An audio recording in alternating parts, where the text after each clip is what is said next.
I'm taking it back. Get it out of there. And the caddy was getting pissed.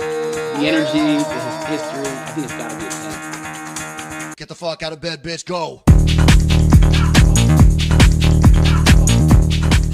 Welcome to another episode of the Sick Golf Trips podcast.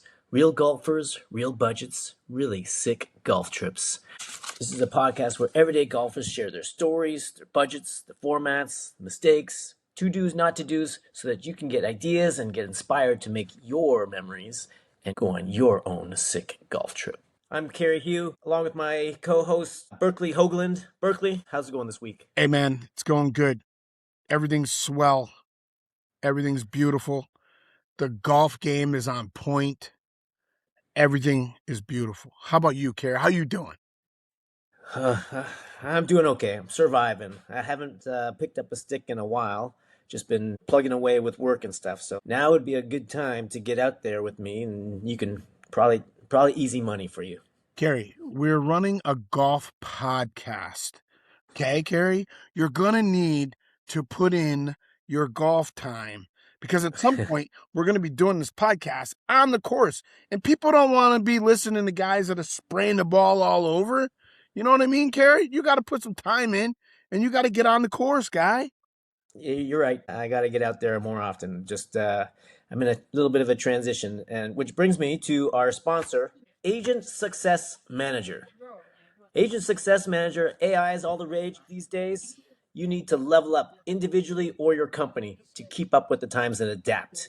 If you don't, you will get left behind because your competitors will. So agentsuccessmanager.com provides training for individuals and companies to level up their AI and show them how to use it today and moving forward, build systems and agents so that they can grow without the time and resource expense. You know, that's fantastic, man. I mean, I have not been getting into the AI thing at all, 𝐸, and I know that you've got some stuff going with AI, so you're definitely going to have to throw some of that knowledge, my way. But yeah, man, AI, I guess there's pros and cons, right, 𝐸? Yeah, absolutely. But you know what? It's the future, and you got to ride the wave at the end of the day. Ride the wave or get left behind. So Love it. I encourage everybody, even my kids, to just talk to the AI, learn to use it, learn to leverage it, because I think it's the future. That's fantastic. Love it. Love it. All right. With us today is Mike Preston. Mike, how's it going today? Good, man. Good. Thanks for having me. It's fun. Yeah, Mike's going to talk to us today about a trip I'm sure a lot of you are eager to do or have dreamed of doing. A lot of golfers that I talk to are really into watching pro tournaments and whatnot. This is the trip that they dream of. So it's Pebble Beach, Spyglass, and the lot. Yeah, Mike? That's it. Yeah. It was the big 40th birthday, big trip. That's what we went for. Awesome. So when did you go? That was about 3 years ago. So in November. So down in Monterey, it's a little windy, but November was perfect weather. So November 5th, 3 years ago. So I wonder around that time, because up there it could get a little cold in November, but you're saying it was perfect weather? Oh yeah, it was amazing. We were the second tee time, and it was 75 degrees, no wind. It was perfect weather, and typically, yeah, that's what they usually kind of recommend is it gets kind of hot or windy, but September, October, and we were the first week of November was the date. Worked out perfect. Wow. That's all. Was it very expensive? Must have been expensive, huh? Yeah. It was it's always a tough one, the expenses and everything that happens. But again, being turning 40 at that time, it was kind of my brothers and I all kind of have made bigger trips than usual. Some golf, some not on the 40th birthday. So decided to go for it. And with Pebble, as you guys may or may not know, you have to book. I think I booked 9 months in advance. And so when I booked it, I looked for tee times, and there was only two tee times that was available in the fall. It was Labor Day, and there was one on November 5th, which was my birthday at the time. Second tee time out. Wow. So right then, yeah, it was good timing, and right then I booked it, put the deposit down, and that's all it was. So it was pretty cool. Wow. So this was big 4-0 trip.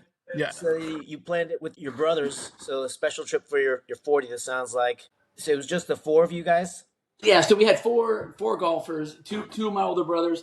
One of them doesn't golf, and then I brought my college buddy, who's a big golfer. He's played pretty much most courses in California that are worth something. So the four of us, And then actually this time we actually brought the wives. So the wives kind of hung around for the week and did everything not golf related. So it was pretty cool. So Carrie was telling me that you pretty much are like in the 100 to 140 range for, when you're golfing. So you had 9 months. Did you get some practice rounds in to bring that down to like 90 to 100, or did you bring 7,000 balls? I bought Pro Vs just so I looked official. I know I did that. I got new shirts. I got new gear, and so I had, I spent 2 days before planning my outfits before I went to the range. So that was the most important thing. You want to look like good. You belong there. You gotta look good. Yeah. Until they see you swing, you gotta look like you're good there.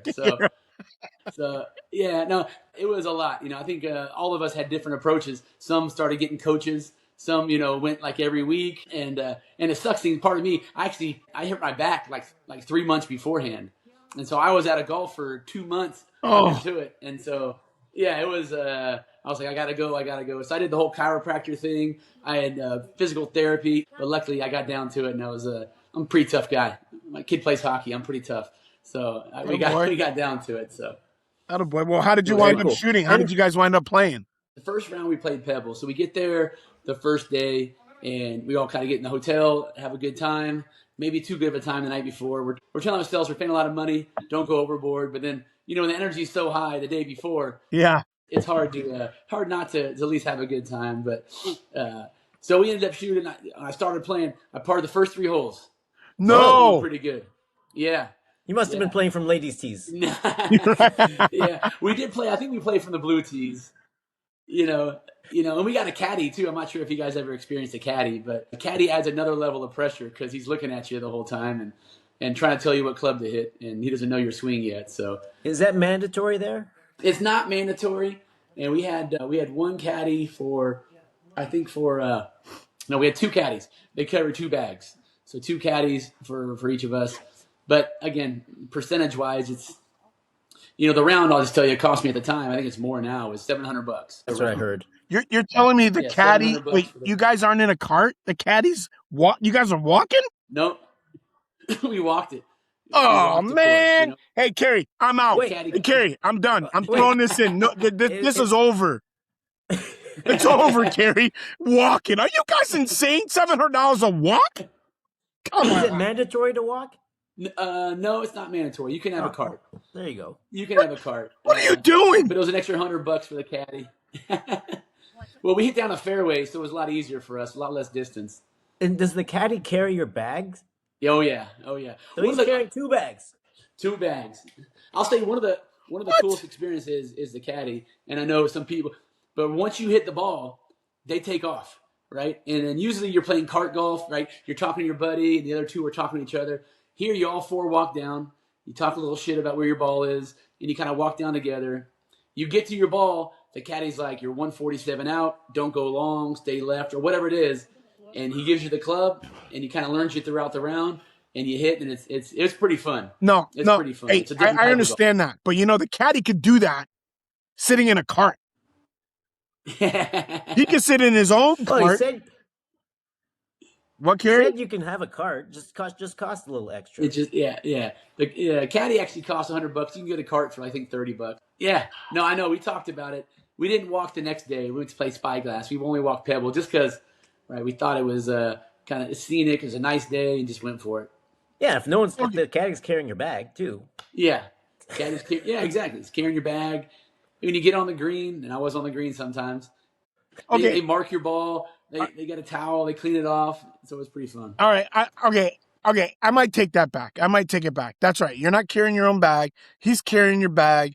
You're walking. You're talking smack, and you feel actually like a pro because that's what the pros are doing. They're walking the whole thing.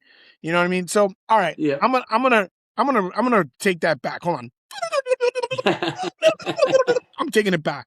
All right. I get it. I'll walk the Pebble Beach. I'll walk it. That's good. Yeah. It was worth it. I mean, maybe if it was colder or rainy or something like that, probably would have rethought it. But the weather was perfect. We went for it. It was fun. Nice. When you play with your brothers, do you guys play for stakes, or do you guys do a tournament format or anything, or you guys just kind of playing? Yeah, we're pretty competitive. We like to pick holes before we get started. usually we don't know the course that well. Pebble, we all kind of studied it, but we all pick a hole, and we pick 2 holes, one on the front, one on the back. And we kind of do the T thing, flip it, and that's your hole where all the pressure's on you. So if you birdie it, we usually do like $20, which is not much. We put it towards the bar tab at the end. If you par it, you get $10. And then the funny part is, if most of us typically, when the pressure's on, we shoot double or triple bogey. So then you end up you got to pay $30 towards the pot at the end. So I like it adds another that. layer every hole. So Yeah. everybody gets 1 hole per 9. Is that Per 9? Yeah, per 9. Oh, interesting. I Yeah. never heard this before. That's kind of cool. I We do. I started like doing that. it randomly. Yeah, and it's the whole thing. Every hole, like, okay, this is Dev's hole. Dev, you go first. We move honors, and the pressure's on. Don't screw it up. And so it's kind of fun. And most of the times they go out of bounds, they chunk it or something like that. And it's now they're trying to not lose money versus try and win money. It's pretty fun. I like. Okay, so I like that. I pick hole 1. I'm up. Okay, so there's only going to be 4 holes that guys get to pick on the front 9 and the back 9, right? 4 holes, right? That's right. That's okay, right. so I pick number 1. Yep. I go up and I shank the ball, and it's a par 4. I wind up getting a double bogey. You go and you par, and everybody else pars.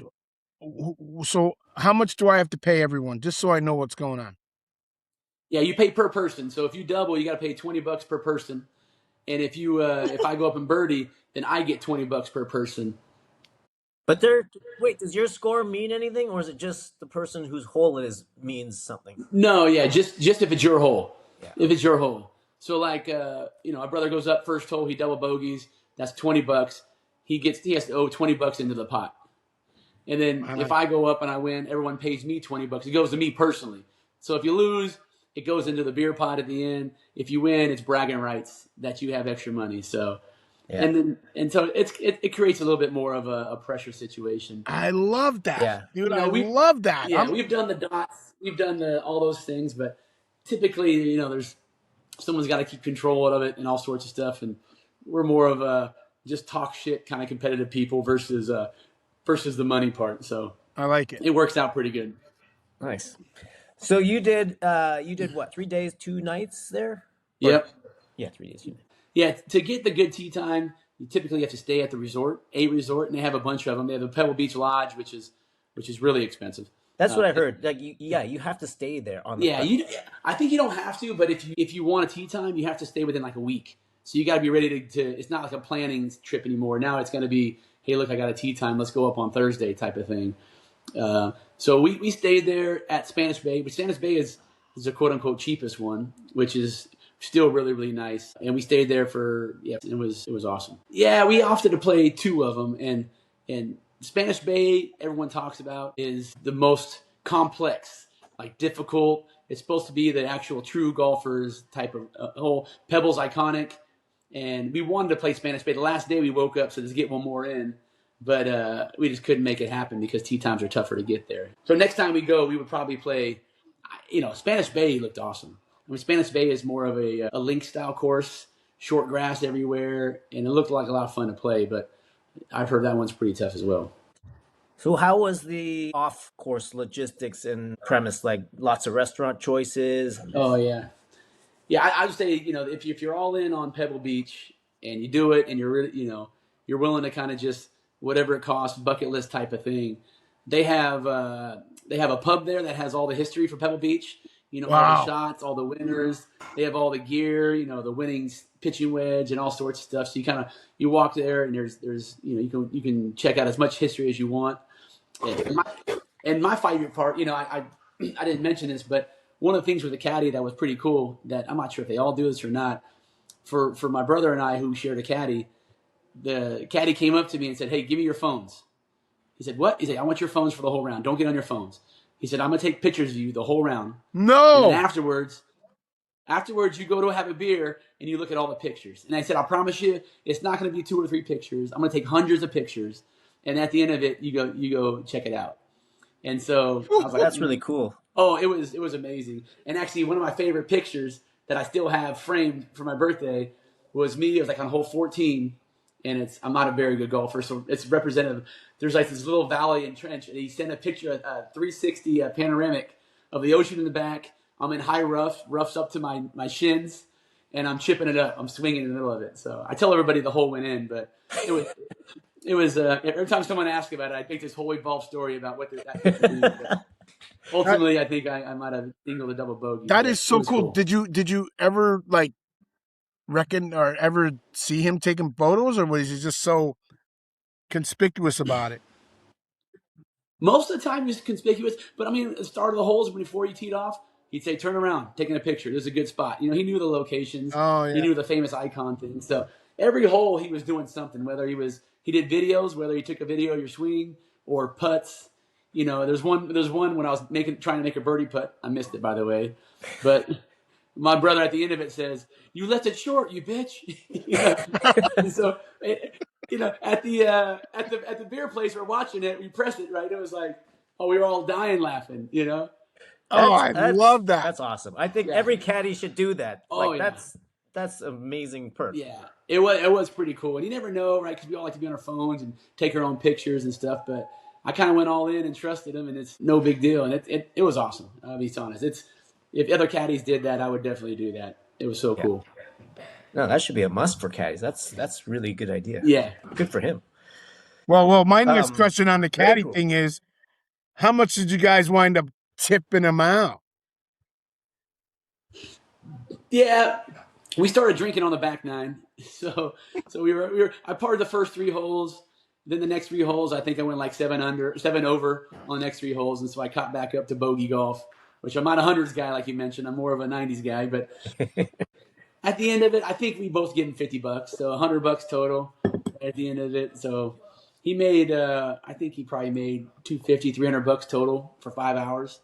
So and then after that, the poor guy, he goes get in lines and grabs another group, So he's walking, 10 hours out there making, $600 to $800 a day. Yeah, that's not bad. No. Well, my problem is as the guy carrying the freaking bags, 2 bags. My bag weighs like 100 pounds. Yeah. That's that guy's humping. He's not an old guy. He's especially probably when younger. You're playing with these hackers. They're going all over the course. Oh yeah. Well, it's funny when you go do the bags. The first thing he does, he goes through your whole bag. He cleans it all out. He gets all that shit out of there. He asks you to remove weight, leaves it there. And so if you're the guy that has 15 clubs and all sorts of stuff, he knows the weight matters, and so he goes through it all, make sure there's no dumbbells, people playing tricks on him or something like that. Oh, that's good. That's good. Yeah, it's like they've almost done it before. So Berkeley, he's going to ask you, you really need this? You really need this 5 wood? You don't need this 5 wood. You don't need this 5 wood. How well do you hit this? Take it out. Get it out of there. Yeah, it's hard to sneak a 12-pack in your golf bag too with when I'm going through that. So. Yeah, well, that's another thing. What's up with the drinks? Yeah, they had plenty of drinks on the course. I mean, because you're walking, you can't pack the cooler and all sorts of stuff. But hole 3, hole 6, I think every 9 they got cart ladies and all sorts of stuff. Now, granted, it's like $12 a beer or whatever it is, like you would expect. But you can drink as much as you want or as not for sure. But 7 in the morning, parring the first 3 holes, I started off like I'm good, and then back 9 is when we kind of ramped it up a little bit. Yeah, I love it. I love it. Yeah. You stayed there 3 days, 2 nights. 3 days, 2 nights, yeah. Obviously, taking out the wives' meals and everything, all in, how much would you say it cost you guys, roughly? Yeah, I'd say the rounds were about, Pebble 700, Spyglass is 450, so it's still up there. Caddies are $100 each, and the hotel rooms are about $800 a pop. So I think you're spending $3 or $4 grand on just golf, and then based on how fancy you want to eat and drink, and anything else you want to do, you probably round up to $5,000. Okay, and then for anybody that would be flying in, obviously the airfare and the airfare for them. Yeah. At the time, I actually was living in Washington State, so I did fly in and drove down there. So, but you call it $300 or $400. It wasn't too bad flying to SFO. Yeah. But like you said, for a lot of people, this is like a bucket list trip, right? Yeah. Yeah. Well, we joked because I think before I booked a trip, I took my family to Disneyland. Again, I wasn't in California at the time, for a 3-day pass and a hotel, and that cost me just the same amount. You're right. That's $5 grand with all the passes and everything you do. And so I was like, you know what? If I can't if I can't do it for a 40th birthday, what are we doing? You know, so Right. it was definitely worth it. And I don't play a lot of golf. I do. I just when I play golf, I like to play nice courses because it feels like it's more of an enjoyable time for me. So what did you do for your 50th? Because I mean, you do look like you're 50. Yeah. I got 6 years now, so we'll still see. I can take my hat off. Oh my God! Holy Jesus! Oh my God! Keep that thing on. Just put it like this, dude. Just put it like that. Yeah. You know, my oldest brother just turned 50, and we went to it's not golf. We went to Beer Fest in Germany.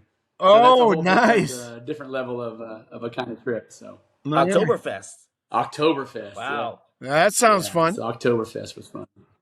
Yeah, but I probably won't do that again. Did that once. Yeah. But, you know, you mentioned the caddies, going back to that.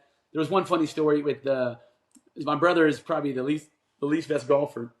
We were on Spyglass, and Spyglass, the rough is brutal. Like, it really, I think we all shot over 95, 100 because you couldn't get out of the rough.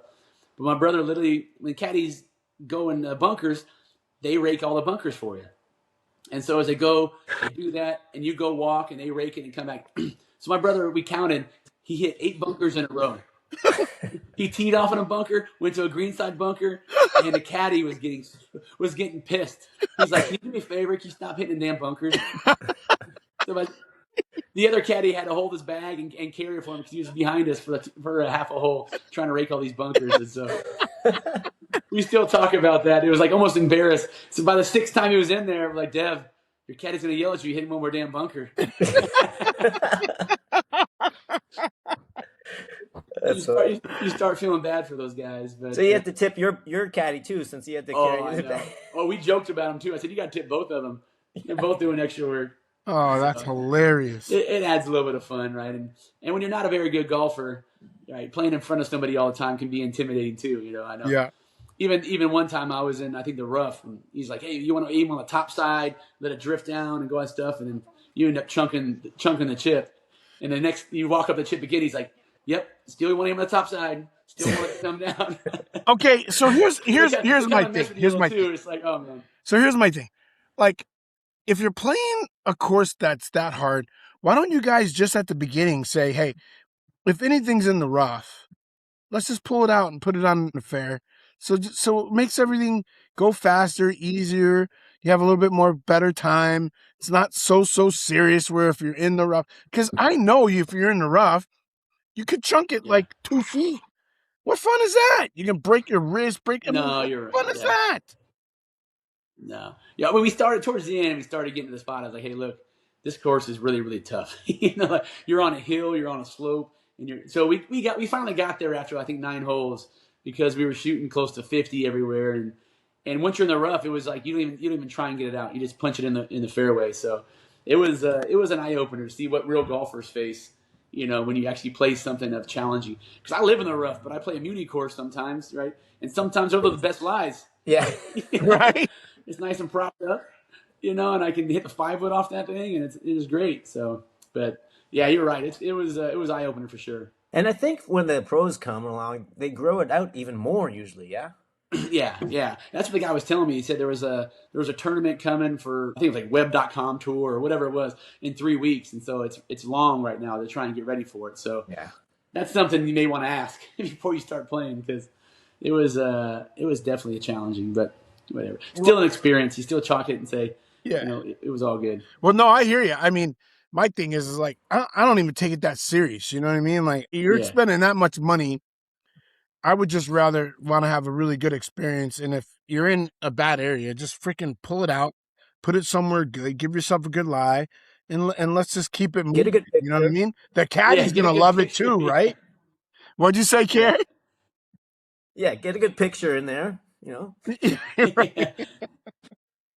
Yeah. Take a nice lie. Jesus. Yeah. The problem is we played Pebble Beach was the opposite. Pebble Beach was so golfer friendly. Like, every one of us left there thinking like, man, if I played that again, I would do so much better. Because there's some pieces you don't know of the course, but I mean, the fairway was nice. The roughs weren't aggressive. The greens were fast, but it was very fair and red. And it was like, oh, we got this. We played Spyglass the next day, and it's just completely different course. Like I think I can see why the golf enthusiasts who actually hit the fairway a lot can maybe like to play it. But if you're in the 90s or 100s, good luck. I'd go to Spanish Bay or play Pebble again. Wow. Interesting. Yeah.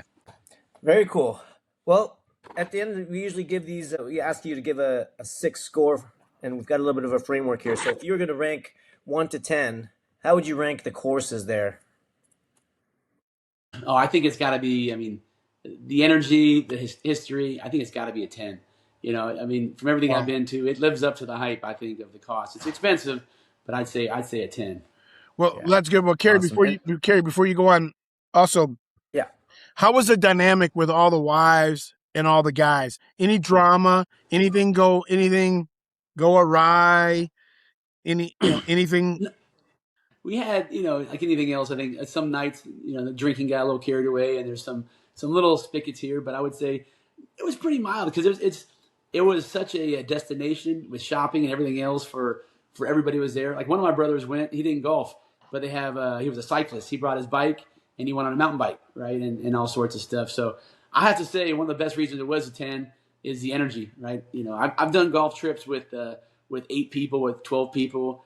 And with them, there's drama, right? There's always a difference of opinion. There's always some things that happen. But I think for Pebble, you got to keep your group, a core group, people that want the experience. And I have to say, as much as it doesn't make maybe for good podcast or not, but it was energy was high. Like everyone there knew they were somewhere special. The weather was perfect.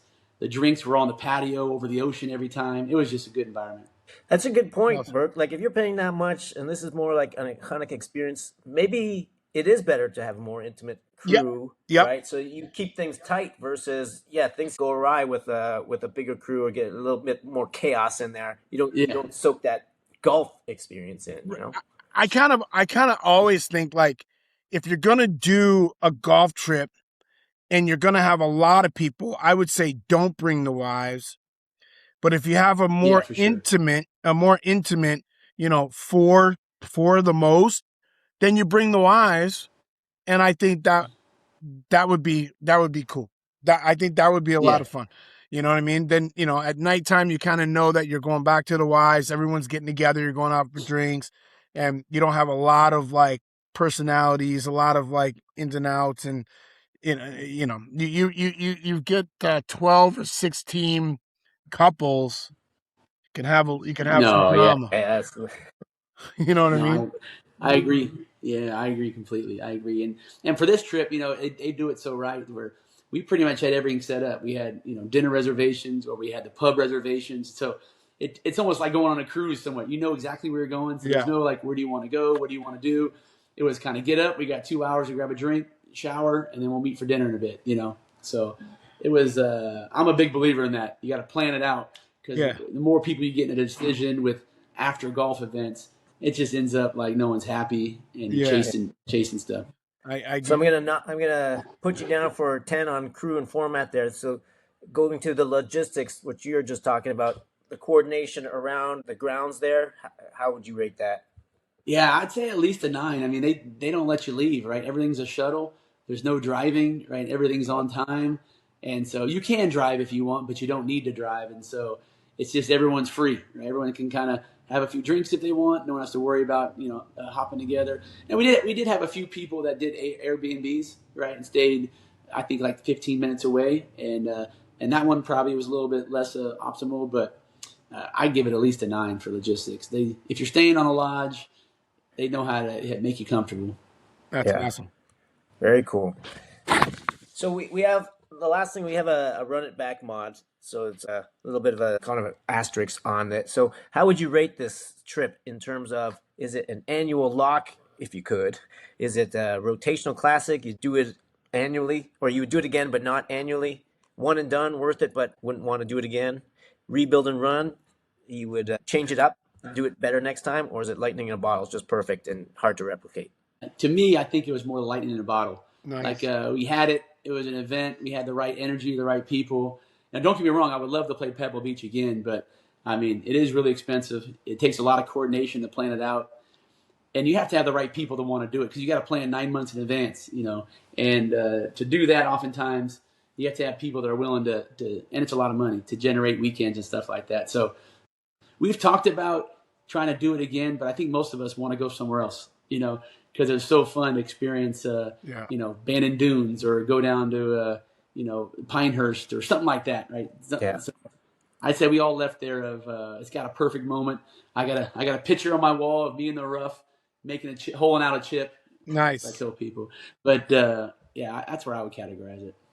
Very Love cool. it. Love it. So Burke, where are you ranking from a sick pod FOMO standpoint? I really honestly think this one, out of all of our podcasts that we've done, I'm putting this one at number one. I really, really am. Now, I wasn't excited about the walking part until you explained a little bit further after that. I'm not carrying my bag. You're walking with your fellas. The caddy's with you. He's telling you what's going on. He's giving you the information just like the pros, right? Yeah. You see it all the time, right? The pro pulls out his thing, the caddy pulls out his thing, and they're writing stuff down. I love that. It really makes you feel like you are a pro and you're walking the same turf that what the pros walked. I love that. Yeah. And I love that it's more intimate. And I love that we can include the wives and the girlfriends because that's always great, right? And Yeah. I really think this one is number one in my book. So I'm giving it a 10. I really don't see anything. Wow. I don't Nice. really see anything that I wouldn't love about it. You know what I mean? Like, obviously I would want to make sure that I'm with some tight friends that I know that are good friends, and I know the wives are going to get along good. So I'm giving it a strong 10. Nice. That's awesome. That's that's awesome. For me, I would give it probably about a 9. I think it's right up there. The only thing that knocks it down for me is the cost. Yeah. $700 for a round is like, oh, Yeah. that's expensive round. But it is Pebble, and the experience, like you said, Burke and Mike, the experience sounds awesome. Like with them carrying your bag, and you just kind of enjoying the stroll, the scenery, and everything, knowing that it's an iconic course like Pebble. Yeah. I mean, but Carrie, you understand that, right? I mean, like, you got 9 months. Like, you gotta book this today for 9 months down the road. Even if it was $1,500 for the round, I know that, right? I mean, I'm saving up for it, so I already know it. But yeah, $700. I've never paid more than $200. I don't think I paid $200 ever for a round. Maybe $160, and I was unhappy with it. But it's like, you already know, like, that what you got going on. So I'm in, and I wouldn't even be worried about the cost. I'd be like, hey, I'm going to save up for this. And whatever you score, like you said, Mike, the experience alone is kind of priceless, right? Yeah, and just to experience, you mentioned 9 months. Like, how many times did we get on Tiger Woods Golf and play Pebble Beach ahead of times, and we started talking about it, and it was like the build-up. That's all we talked about. Every time my brothers got together, the friends got together, I was like, oh, Pebble. I saw the course. I looked at the, and hole 7 over there, they had that one on the beach or on the water. It's like 90-yard. What if it's windy? What if it's not? What are you going to hit? I don't know. I'm hitting a 4-iron. What are you going to hit? So it had a lot of value just on build-up as well. It sounds like, you got super lucky with the weather too, because I've seen it. Like, I've seen it be like 20, 30, 40-mile-an-hour winds down there or up there. Yeah. And again, that hole 7 is that one. It's 100 yards, but you have some people hitting like 3 irons because the wind's howling, and it's like a big video. And we were lucky. I think I had a pitching wedge in the rough, but unfortunately, up and down for par, so I was still happy. So this happened 3 years ago. So you guys haven't gone anywhere else? Nothing, like anything not that far away? You haven't really done anything? No, we haven't. We haven't really done anything. One of my buddies had a child late in life, right? So he's with with his kids at home, so he's not getting away as much anymore. And then one moved away, so that's why this lightning in a bottle was kind of thing. It was one of those stars aligned. Everyone was all in. Yeah. I think I sent a text that day like, "Hey, I booked a Pebble. You're first 4, you guys in. And like within all that, it was like done. I'm in. I booked a hotel, and it was that fast. So, but since then, I mean, we play locals, and they were down here playing. What was it, Black Gold in Yorba not Yeah, too long ago. So we get together, but it's not the planned trips. It's more of the kind of impulsive local course. I love it. Love it. Maybe soon though. Nice. Maybe soon. Nice. Very cool. Well, what an episode. That's awesome. Obviously some FOMO here on the host side. Bert, you want to close this out? Absolutely. Ladies and gentlemen, I got to tell you, I think this is the number one spot that I want to go to. I'm telling you right now, I get so excited for just chipping and putting in my living room. But I'm telling you right now, this one is my number one. And if you haven't done Pebble and Spyglass, man, I'm telling you, you got to do it. Our buddy Mike here just totally was unbelievable at giving us the experience that him and his brothers had for his 40th birthday. And yes, the cost is up there a little bit, but man, you're getting everything that you pay for. You're getting the caddy, you're bringing your wife, you're staying in top-notch 10 resort. Unbelievable. Man, I tell you, folks, sick golf. This is what we're all about. Finding new experiences out, finding new things that are going on. We love it here. So subscribe and hit that like button and tune in for our next Sick Golf podcast, ladies and gentlemen. Thanks, Sick Mike. golf trips. Loved having you. Golf trips. Sick All golf right. trips, yes. So hit that Oh, like man, it's been awesome. and hit that subscribe button and tune in for our next Sick Golf Trips podcast, baby. Thanks, Mike. Yeah. Appreciate you guys. See you later. All right, All right. later.